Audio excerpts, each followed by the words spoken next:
test is outside of the statistical test that you need to know for Module 3, but you might still need to know it for your investigation. So let's imagine that you're doing an investigation of this kind of type, perhaps a survey, and you're interested in what's the connection between how much a student likes science and how much they like their current science teacher, for example. And so you might survey some Year 8 students and get them to fill out a Likert survey like this. So that Likert scale, you've seen it a lot of times, it's from, strongly disagree with the statement to strongly agree and kind of neutral somewhere in the middle.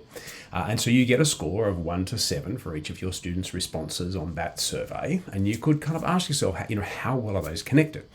Well, you could do a regression analysis like this and get the R-squared statistic or the Pearson's correlation coefficient from that. But that assumes that the data is actually continuous, that it's a metric.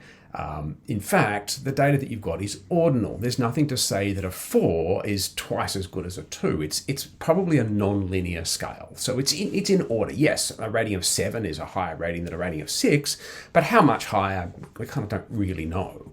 And so that's when we'd use the Spearman's correlation coefficient. So that's a way of comparing two variables which are ordinal data.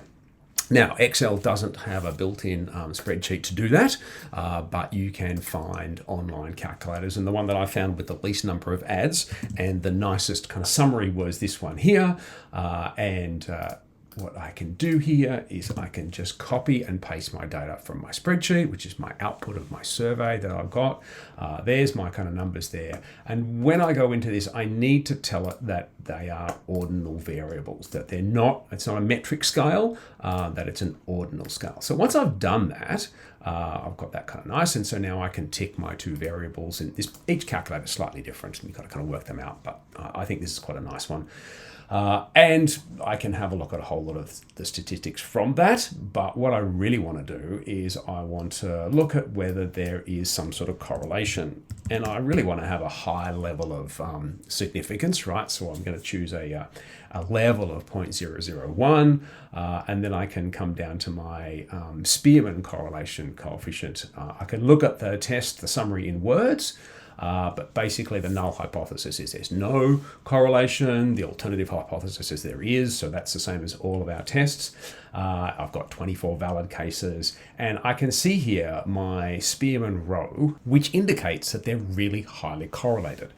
So as one variable moves, 0.92 is a very, very high level of correlation between them. And the significance level at which I can be confident in that, the probability that my null hypothesis is correct is less than p equals 0.001. So in other words, the chance of the null hypothesis being true is less than 1 in 1,000. If I come to my summary in words, that can give me a little bit of a bit more detail. And you can see that the value of R gives you some sort of words to talk about in terms of the strength of that correlation. So anywhere from 0.7 upwards is considered a very high correlation in this kind of data. So hopefully that's helpful if you want to compare two ordinal values.